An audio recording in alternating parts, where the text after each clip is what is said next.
Dear students, कैसे हैं आप? आई होप आप सभी अच्छे होंगे। मैं आपका अपना विशाल ठाकुर आप सभी का स्वागत करता हूं हमारे चैनल बी स्कूलर्स अकेडमी पे। आज का जो लेक्चर है वो है lecture number 10 of atomic structure, और आज हम जो टॉपिक डिस्कस करने वाले हैं वो है de Broglie wavelength and Heisenberg uncertainty principle. This is going to be a very important lecture from the perspective of JEE and NEET. तो चलिए बिना टाइम वेस्ट किए स्टार्ट करते हैं। तो चलिए स्टार्ट करते हैं डी ब्रोगली हाइपोथेसिस से, और जिससे हमें समझ आता है डुअल नेचर ऑफ इलेक्ट्रॉन। तो समझने की कोशिश करते हैं। आइंस्टाइन ने सजेस्ट किया था, Einstein had suggested that light can behave as wave as well as particle and it has dual character, यानी कि लाइट दोनों तरीके से बिहेव कर सकती है, वेव और पार्टिकल की तरह। यह हमें आइंस्टाइन ने बताया। इसी के बेस पे 1924 में डी ब्रोगली ने भी प्रपोज किया that an electron behaves as both material particle as well as wave. I hope आप सभी को क्लियर होगा। तो डी ब्रोगली ने क्या कहा भाई कि इलेक्ट्रॉन भी दोनों तरीके से बिहेव कर सकता है, wave as well as particle. तो इसी को क्या कहा गया, डुअल नेचर ऑफ इलेक्ट्रॉन। और इसी के चलते ये जो डुअल नेचर ऑफ इलेक्ट्रॉन आया, इसी के चलते एक और नई थ्योरी प्रपोज्ड हुई जिसको कहा गया wave mechanical theory of matter. According to this theory the electron, proton and even atom when in motion possess a wave properties. यानी कि इलेक्ट्रॉन हो, चाहे प्रोटॉन हो, चाहे आपका एटम हो, वो सभी के सभी पार्टिकल तो हैं ही हैं, वो वेव प्रॉपर्टीज भी पोजेस करते हैं। आई होप आप सभी को यहाँ तक क्लियर होगा। इसी के बेस पे डी ब्रोगली ने अपनी एक इक्वेशन दी जिसमें उसने बताया कि जो वेवलेंथ एसोसिएटेड विद इलेक्ट्रॉन है वो हम निकाल सकते हैं lambda equal to H by M V से, जहाँ पे एम क्या है, मास ऑफ पार्टिकल है आपका, राइट, एंड वी क्या है, velocity of that particle. I hope आप सभी को क्लियर होगा। उसने इलेक्ट्रॉन के बारे में बताया था, और इसको जनरलाइज कर सकते हैं आप किसी भी पार्टिकल को लेके, जैसे कि आप एटम को ले सकते हैं, प्रोटॉन को ले सकते हैं, इलेक्ट्रॉन को ले सकते हैं, आप अपने में भी देख सकते हैं, आप क्रिकेट बॉल को देख सकते हैं। बस यही गेम रहेगी कि किसकी वेव ऑब्जर्व होती है, किसकी वेव ऑब्जर्व नहीं होती। इस इक्वेशन से आप एक चीज़ जनरलाइज कर सकते हैं, लाइक कि अगर यहाँ पे h जो है वो प्लैंक्स कॉन्स्टेंट है 6.626 × 10⁻⁻34 जूल सेकेंड जिसकी वैल्यू है, राइट, और v जो है वो आपकी वेलोसिटी है। सड़ा क्या आ जाएगा, lambda is inversely proportional to mass from this equation. I hope आप सभी को क्लियर होगा। तो अगर किसी का मास कम है, जैसे कि इलेक्ट्रॉन, प्रोटॉन और न्यूट्रॉन और एटम, अगर किसी का मास बहुत कम है तो उससे एसोसिएटेड जो वेव होगी वो उसकी वेवलेंथ बहुत बहुत बहुत लार्ज होगी, जो हमें ऑब्जर्व हो जाएगी। बट अगर किसी का मास ज़्यादा है, जैसे क्रिकेट बॉल, जैसे कि हम, जैसे कि कोई और चीज़, उसकी वेवलेंथ जो आएगी वो क्या आएगी, कम आएगी। आई होप आप सभी को क्लियर होगा अकॉर्डिंग टू दिस इक्वेशन, और उसकी वेवलेंथ हमें ऑब्जर्व नहीं होगी, राइट। तो चलिए आगे बढ़ जाते हैं और देखते हैं कि इस इक्वेशन को डी ब्रोगली ने कैसे डेराइव किया था। हमारे पास एक प्लैंक्स इक्वेशन वो है E equal to H nu, यानी energy is equal to H nu of any wave, और एक है हमारी आइंस्टाइन की फेमस इक्वेशन जो मास को रिलेट करती है एनर्जी से, which is equal to M C square. अगर मैं इन दोनों को इक्वेट कर दूं तो ये आ जाएगा H nu equal to M C square. I hope आप सभी को क्लियर होगा। तो यहाँ से अगर मुझे वेवलेंथ निकालनी हो तो H C by lambda equal to M C square, और सी से सी आप काट सकते हैं, तो ये आ जाएगा lambda equal to H by M C. C is the velocity of that photon, क्योंकि E equal to H nu किसके लिए वैलिड है, फोटोन के लिए। आई होप आप सभी को क्लियर होगा, क्योंकि फोटोन या वेव जो है, इलेक्ट्रोमैग्नेटिक वेव जो है वो आपकी स्पीड ऑफ लाइट से मूव करती है। बट अगर कोई और पार्टिकल है तो वो किससे मूव करेगा, v वेलोसिटी से मूव करेगा। तो इसको मैं जनरलाइज कर सकता हूँ h बाई एम वी से। आई होप आप सभी को क्लियर होगा। तो इस तरीके से ये इक्वेशन को डेराइव किया जा सकता है। ये इक्वेशन बिल्कुल सेम है जो डी ब्रोगली ने प्रपोज की थी। इस इक्वेशन को बाद में वेरीफाई भी किया गया। This was experimentally verified by Davisson and German by observing diffraction effect with an electron beam. I hope आप सभी को क्लियर होगा। Let the electron be accelerated with potential v, यानी कि इलेक्ट्रॉन को आप एक पोटेंशियल डिफरेंस v में एक्सेलरेट करा रहे हो from this side to this side. I hope आप सभी को क्लियर होगा। तो अगर इसकी काइनेटिक एनर्जी निकालूं तो काइनेटिक एनर्जी क्या होती है, हाफ एम बी स्क्वायर। वो किसके बराबर आ जाएगी आपकी, E, क्योंकि इलेक्ट्रॉन को आप एक्सेलरेट करा रहे हो, इनटू पोटेंशियल एनर्जी v। आई होप आप सभी को यहाँ तक क्लियर हो। तो हमें पता है जो डी ब्रोगली वेवलेंथ है वो क्या है, lambda equal to H by M V, और एम बी क्या होता है आपका momentum, p equal to M V होता है। आई होप आप सभी को क्लियर होगा, राइट। तो एक इक्वेशन हमारे पास ये आ गई। अब यहाँ पे आ जाते हैं वापस से, हमें पता है हाफ एम वी स्क्वायर किसके बराबर है, काइनेटिक एनर्जी के, राइट। इसको m से मल्टीप्लाई, इसको m से डिवाइड कर दूँ तो ये हो जाएगा m square V square by m is equal to kinetic energy. I hope आप सभी को क्लियर होगा। और m स्क्वायर वी स्क्वायर को मैं लिख सकता हूँ p स्क्वायर बाय 2m यहाँ से, तो ये किसके बराबर आ गई, काइनेटिक एनर्जी के बराबर आ गई।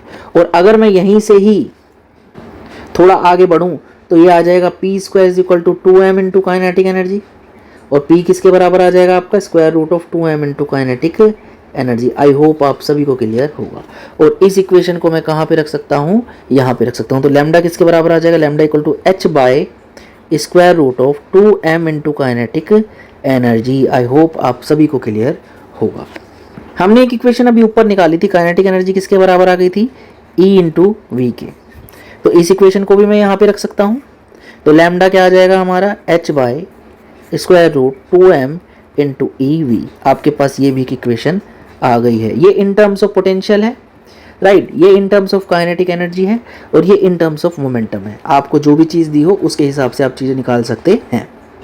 अब हमें पता है जो h है उसकी वैल्यू होती है 6.626 into 10 raise to the power minus 34 joule second, right. m जो है वो मास ऑफ इलेक्ट्रॉन है which is 9.1 into 10 raise to the power minus 31 kg, right. And E is charge of electron which is 1.6 into 10 raise to the power minus 19 coulomb.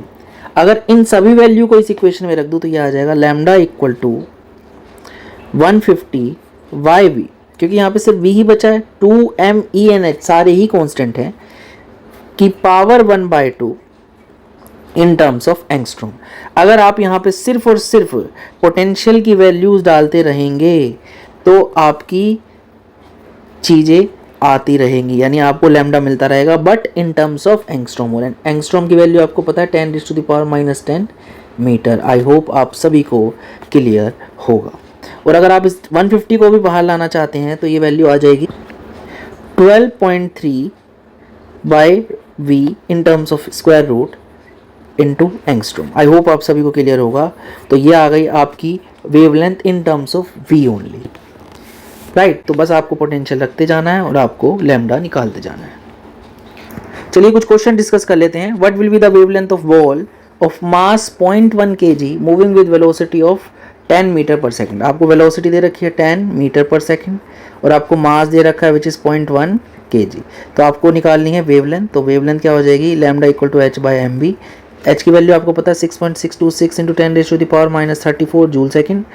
m की value आपको पता है 0.1 kg into v की value आपको पता है 10 into 10 metre per second, right. तो अगर आप यहाँ से वैल्यू निकालेंगे तो आपको पता चलेगा कि आपकी जो लैम्डा की वैल्यू आएगी 0.1 10 कट जाएगा तो आपका आ जाएगा 6.626 into 10 raise to the power minus 34 metre. ये आपकी वैल्यू आ जाएगी। तो आप देखेंगे कि अगर सिर्फ और सिर्फ आपका मास 0.1 kg यानी कि 100 ग्राम है, तब आपकी वेवलेंथ जो आ रही है वो आ रही है 6.626 into 10 raise to the power minus 34 metre, यानी कि कितनी छोटी वेवलेंथ है, राइट।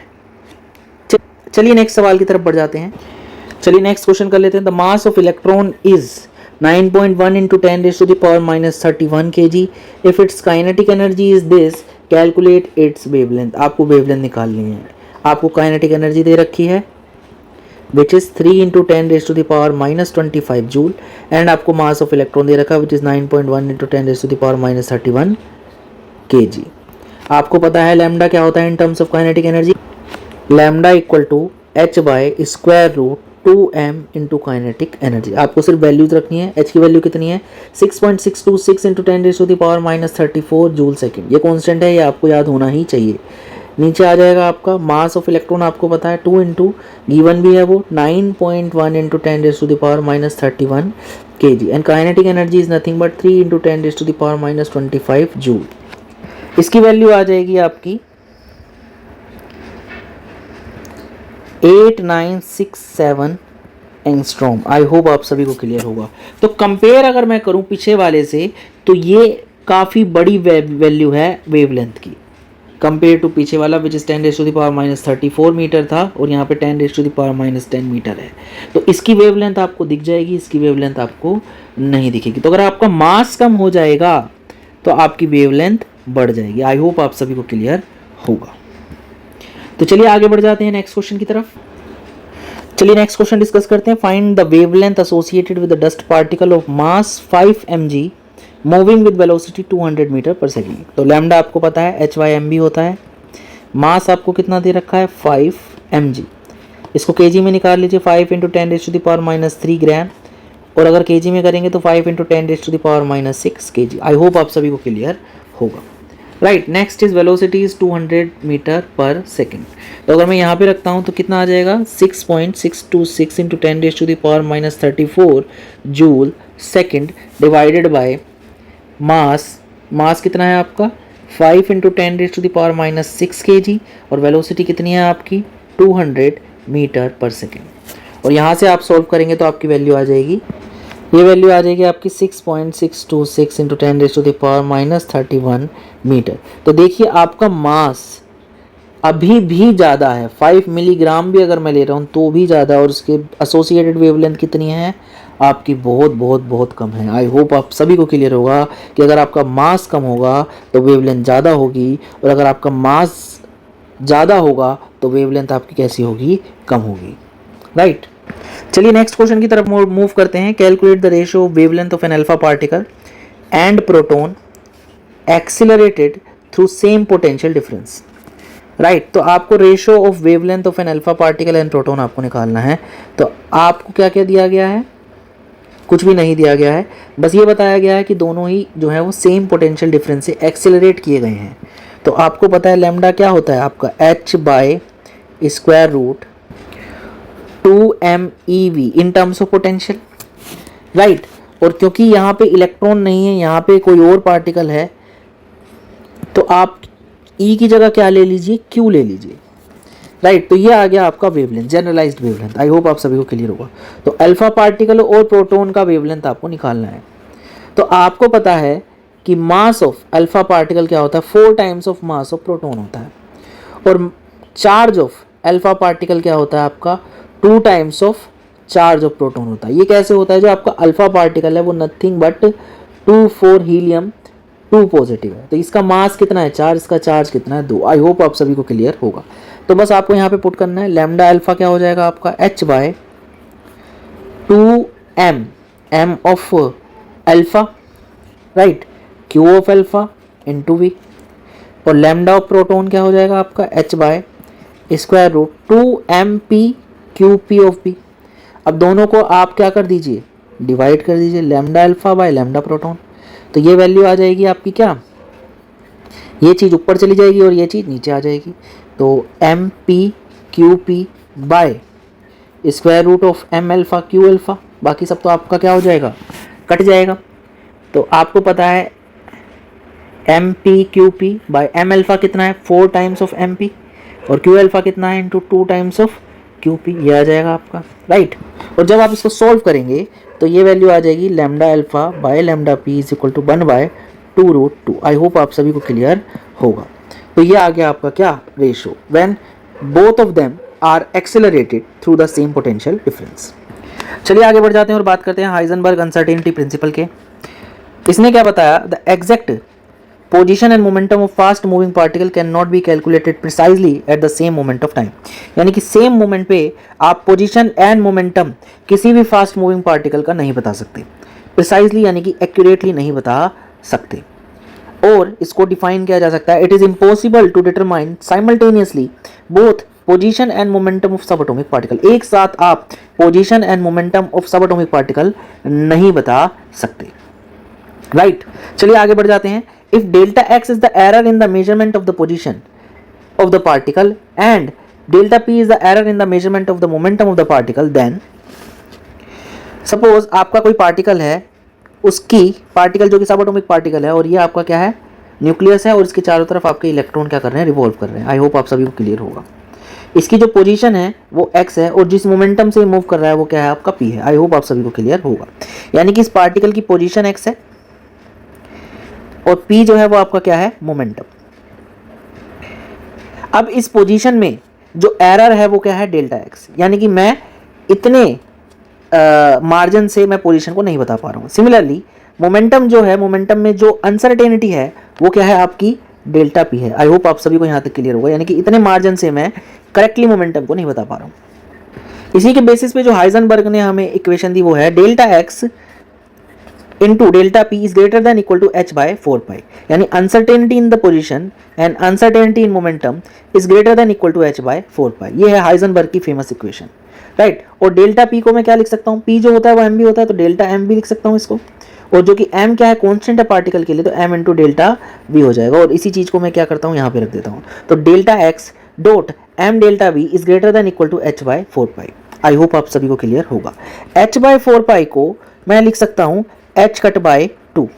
अब ये जो h कट है ये हमारा होता है h बाय 2 पाई के बराबर। आई होप आप सभी को क्लियर होगा। तो कुछ बुक में आपको ये भी लिखा हुआ मिल सकता है, राइट। सो यहाँ पे डेल्टा एक्स क्या है, अनसर्टेनिटी इन पोजीशन, डेल्टा पी क्या है, अनसर्टेनिटी इन मोमेंटम, एच क्या है आपका प्लैंक्स कांस्टेंट, एम क्या है mass of particle and delta we क्या है, uncertainty in velocity. I hope आप सभी को क्लियर होगा। इस इक्वेशन से एक और चीज क्लियर होती है, अगर आपकी अनसर्टेनिटी इन पोजीशन 0 है, यानी डेल्टा एक्स टेंड्स टू 0, तो यहाँ पे क्या हो जाएगा आपका, डेल्टा पी क्या आ जाएगा, इनफाइनाइट आ जाएगा। कैसे, डेल्टा पी क्या हो जाएगा आपका, greater than equal to h by 4 pi delta x. तो अगर ये 0 है तो 1/0 क्या हो जाएगा आपका, इनफाइनाइट। तो डेल्टा पी किसके बराबर आ जाएगा, इन्फिनिटी के बराबर आ जाएगा। सिमिलरली अगर आपका अनसर्टेनिटी इन पोजीशन आपका 0 है तो डेल्टा एक्स क्या आ जाएगा आपका, इनफाइनाइट आ जाएगा। यानी कि आप अगर एक चीज को पकड़ने या समझने या मेजर करने जाएंगे तो दूसरे में जो अनसर्टेनिटी है वो इनफाइनाइट हो जाएगी। यानी एक चीज को आप अच्छे से करेक्टली मेजर कर लेंगे तो दूसरे को आप मेजर नहीं कर पाएंगे, क्योंकि इसकी अनसर्टेनिटी क्या हो जाएगी, इनफाइनाइट हो जाएगी, राइट। तो इसी वजह से बोर का जो मॉडल था वो फेल हुआ। बोर ने क्या बताया, आपका न्यूक्लियस है और आपके इलेक्ट्रॉन जो हैं वो उस न्यूक्लियस के अराउंड क्या कर रहे हैं, रिवॉल्व कर रहे हैं। पहले में 2, दूसरे में 8, राइट। इस तरीके से आपके इलेक्ट्रॉन जो है वो रिवॉल्व कर रहे हैं। तो यहाँ से चीज़ क्या थी कि इस इलेक्ट्रॉन की पोजीशन हमें पता थी, यानी कि ये कौन से शेल में मूव कर रहा है, कौन से ऑर्बिट में ये मूव कर रहा है, ये हमें पता था, राइट। और हमें पता है r क्या है, a not n square by Z की। अगर आपको z पता है, n पता है, तो आपको रेडियस पता है। इट मीन्स आपको इस इलेक्ट्रॉन की पोजीशन पता है, राइट। और इस इलेक्ट्रॉन, ये इलेक्ट्रॉन किस वेलोसिटी से मूव करता है आपको ये भी पता है, यानी v n is equal to v naught z by n। I hope आप सभी को क्लियर होगा। अगर आपको z पता है, n पता है और v नॉट तो कॉन्स्टेंट है, तो आपको वेलोसिटी ऑफ इलेक्ट्रॉन भी पता है। इट मीन्स आपको वेलोसिटी भी अच्छे से पता है। इट मीन्स आपको क्या पता है, पोजीशन भी अच्छे से पता है। और इलेक्ट्रॉन का मास तो आपको पता ही है, तो इट मीन्स आपको मोमेंटम भी पता है। यानी कि आपको दोनों चीज पता है इस मॉडल में, क्या, position as well as momentum, right. और हाइजेनबर्ग कहता है कि आप दोनों में से कोई एक ही चीज पता कर सकते हो, दोनों एक साथ पता कर ही नहीं सकते। इसी वजह से बोर का मॉडल क्या हो गया, फेल हो गया, राइट। और यहीं से एक नए मॉडल की हमें जरूरत पड़ी और इसके बाद जो मॉडल आया उसका नाम था क्वांटम मैकेनिकल मॉडल। आई होप आप सभी को पिक्चर क्लियर हो गई होगी। पर ऐसा होता क्यों है? This is because of a principle of optics that if a light of wavelength lambda is used to locate the position of a particle, then maximum error in the position measurement will be plus minus lambda. Basically क्या है, ये आपका nucleus है और आपके electron in orbits में घूम रहे हैं अकॉर्डिंग टू बोर मॉडल। तो अगर आप इन इलेक्ट्रॉन को लोकेट करने जाते हो, इन इलेक्ट्रॉन्स की पोजीशन पकड़ने जाते हो, तो आपको इलेक्ट्रॉन बहुत छोटा है, तो इलेक्ट्रॉन के या तो आप क्या करो, बहुत पावरफुल माइक्रोस्कोप लो और आप उससे मेजर करो, बट वो आपके पास नहीं है। तो आप क्या करोगे, आप वेवलेंथ मारोगे, यानी कि आप क्या करोगे, लाइट मारोगे और उस लाइट से आप इस इलेक्ट्रॉन की पोजीशन को पकड़ने के लिए जाओगे, राइट। आई होप आप सभी को क्लियर होगा। बट जो भी इस लाइट की वेवलेंथ होगी उतना ही इसके अंदर क्या आ जाएगी, अनसर्टेनिटी आ जाएगी पोजीशन में। तो पोजीशन की अनसर्टेनिटी क्या हो जाएगी, यानी डेल्टा एक्स किसके बराबर हो जाएगा, प्लस माइनस लैम्डा के। आई होप आप सभी को क्लियर होगा। क्यों, क्योंकि ये जैसे ही मैं लैम्डा मारूंगा इलेक्ट्रॉन जंप कर जाएगा आपका, तो उसकी पोजीशन क्या हो जाएगी, चेंज हो जाएगी और वो कितने से हो जाएगी, प्लस माइनस लैम्डा से हो जाएगी। आई होप आप सभी को क्लियर होगा। बट अगर मैं इस पोजीशन की अनसर्टेनिटी को जीरो चाहता हूँ, अगर मैं इस पोजीशन की अनसर्टेनिटी को जीरो चाहता हूँ तो मुझे इस लैम्डा को भी जीरो करना पड़ेगा। और हमें पता है डी ब्रोगली वेवलेंथ से h बाई पी के बराबर होती है डी ब्रोगली वेवलेंथ, तो p किसके बराबर हो जाएगा, h बाई लैम्डा के। और अगर मैं लैम्डा जीरो ले लूँ तो मेरा मोमेंटम क्या हो जाएगा, इनफाइनाइट। आई होप आप सभी को क्लियर होगा। तो मोमेंटम में क्या होगा, बहुत ही लार्ज चेंज आ जाएगा। इसको दोबारा से समझते हैं। पोजीशन की अनसर्टेनिटी आप क्या चाहते हैं, जीरो चाहते हैं। उसके लिए आपको लैम्डा कैसा लेना पड़ेगा, जीरो लेना पड़ेगा। और आपको पता है एनर्जी किसके बराबर होती है, एच न्यू की या फिर एच सी बाई लैम्डा की। तो अगर आप लैम्डा जीरो लेंगे तो एनर्जी क्या होगी, उस फोटोन की बहुत ज़्यादा होगी। आई होप आप सभी को क्लियर होगा। यानी कि जो भी आप लाइट ले रहे हैं उसमें जो फोटोन होगा उसकी एनर्जी बहुत बहुत बहुत ज़्यादा होगी। और जैसे ही आप उस हाई एनर्जेटिक फोटोन को इस इलेक्ट्रॉन पे मारेंगे तो उसके मोमेंटम में बहुत ज़्यादा चेंज आ जाएगा, उस इलेक्ट्रॉन के मोमेंटम में बहुत ज़्यादा चेंज आ जाएगा। यानी कि अगर आप पोजीशन बताने गए तो मोमेंटम चेंज हो जाएगा, और अगर आप मोमेंटम पकड़ने गए तो पोजीशन चेंज हो जाएगी। आई होप आप सभी को क्लियर होगा। तो यानी कि आप दोनों चीज़ एक साथ नहीं बता सकते, और इसी के लिए आपका ये जो बोहर मॉडल है ये क्या हो गया, फेल हो गया। और इसके बाद कौन से मॉडल की ज़रूरत पड़ी, क्वांटम मैकेनिकल मॉडल की। हाइजेनबर्ग की इस इक्वेशन को हम मॉडिफाई भी कर सकते हैं। हमें पता है delta p into delta x is greater than equal to H by four pi, Heisenberg ने हमें बताया। इसको मैं क्या कर रहा हूँ, मल्टीप्लाई एंड डिवाइड कर रहा हूँ डेल्टा टी से। तो डेल्टा टी से मल्टीप्लाई कर दिया, डेल्टा टी से आपने डिवाइड कर दिया। यहाँ पे आ गया आपका delta p by delta t, और delta p by delta t क्या होता है, rate of change of momentum. I hope आप सभी को क्लियर होगा, जो कि किसके बराबर होता है, फोर्स के, from second law of Newton से, सेकेंड लॉ ऑफ न्यूटन से। आई होप आप सभी को क्लियर होगा। तो F dot delta t into delta x greater than equal to H by four pi हो जाएगा। आई होप आप सभी को क्लियर होगा। एंड फोर्स इंटू डिस्प्लेसमेंट आपका क्या होता है, एनर्जी या फिर वर्क। तो delta E dot delta t is greater than equal to H by four pi आपका आ जाएगा। आई होप आप सभी को क्लियर होगा। तो ये क्या है, आपकी मॉडिफाइड हाइजेनबर्ग अनसर्टेनिटी प्रिंसिपल की इक्वेशन। आई होप आप सभी को क्लियर होगा। और यहाँ पे जो डेल्टा ई है यह है अनसर्टेनिटी इन एनर्जी, और डेल्टा टी क्या है, अनसर्टेनिटी इन टाइम। एक बहुत ही इंपॉर्टेंट चीज़ है जो नोट करने वाली है, Heisenberg replace the concept of definite orbit by concept of probability. Definite orbit क्या बता रही थी, एग्जैक्ट पोजीशन बता रहा था और एग्जैक्ट मोमेंटम बता रहा था। कैसे बता रहा था, डेफिनेट ऑर्बिट्स का कॉन्सेप्ट किसने दिया था भाई, आपको बोर ने दिया था, और बोर क्या हो गया था, यहाँ पे फेल हो गया था। तो वो एग्जैक्ट पोजीशन और एग्जैक्ट मोमेंटम के बारे में बता रहा था। तो एग्जैक्ट तो हम नहीं बता सकते, तो इसलिए हम क्या बता सकते हैं, सिर्फ और सिर्फ प्रोबेबिलिटी बता सकते हैं। तो डेफिनेट ऑर्बिट के कॉन्सेप्ट को प्रोबेबिलिटी से चेंज किया गया, किसके द्वारा, हाइजेनबर्ग अनसर्टेनिटी प्रिंसिपल के द्वारा। आई होप आप सभी को क्लियर होगा। चलिए एक सवाल कर लेते हैं। Golf ball has a mass of 40 ग्राम, मास कितना दिया है आपको, 40 ग्राम, and speed of 45 metre per second, right. तो वेलोसिटी कितनी है, 45 metre per second. If the speed can be measured with in the accuracy of 2%, calculate the uncertainty in position. आपको निकालना है अनसर्टेनिटी इन पोजीशन। तो आपको पहले पता होना चाहिए अनसर्टेनिटी इन वेलोसिटी। तो आपको पता है एग्जैक्ट वेलोसिटी और उसकी एक्यूरेसी, विद इन एक्यूरेसी क्या है, 2%। तो अनसर्टेनिटी क्या हो जाएगी, 45 इंटू 2/100। आई होप आप सभी को क्लियर होगा। तो यह 0.9 मीटर पर सेकेंड। आई होप आप सभी को क्लियर होगा। नाउ हमें पता है delta x into delta p is greater than equal to H by four pi होता है, right. So this can be generalize to delta x dot delta p is equal to H by four pi. Solve करने के लिए ले लेते हैं हम delta x dot delta p किसके बराबर हो जाएगा, एम डेल्टा पी के, equal to H by four पाई।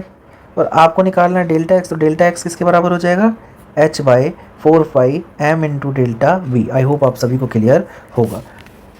आपको पता है एच की वैल्यू कितनी होती है, 6.626 into 10 to the power minus 34 joule second.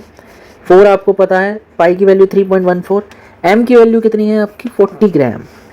तो मास इन केजी आपका कितना हो जाएगा, 40 into 10 to the power minus 3 kg।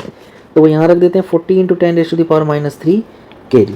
और आपको अनसर्टेनिटी इन स्पीड आपको पता है which is 0.9 metre per second. I hope आप सभी को क्लियर होगा। तो यहाँ से आप अनसर्टेनिटी इन पोजीशन निकाल सकते हैं, और ये वैल्यू आ जाएगी आपका 1.43 into 10 to the power minus 33 metre. I hope आप सभी को क्लियर होगा। चलिए एक और सवाल कर लेते हैं।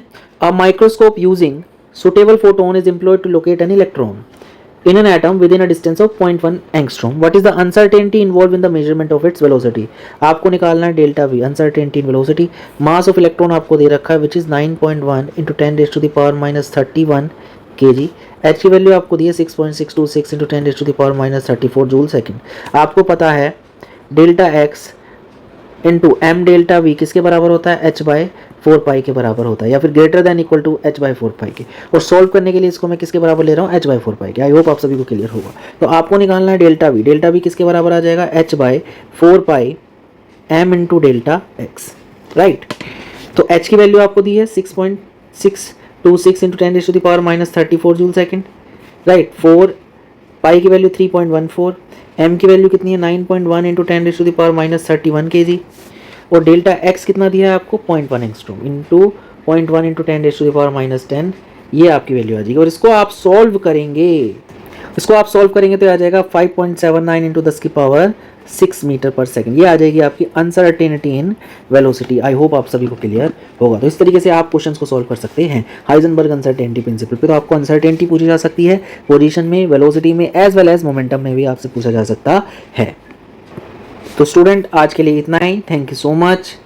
प्लीज़ हमारे चैनल को सब्सक्राइब कीजिए, हमारी वीडियो को लाइक कीजिए, और अगर आपको कोई भी क्यूरी है तो आप कमेंट सेक्शन में बता सकते हैं. और नेक्स्ट वीडियो का लिंक आपको जल्द से जल्द मिल जाए, उसके लिए आप बेल आइकन दबा सकते हैं. आज के लिए इतना ही. Thank you so much. Sayonara.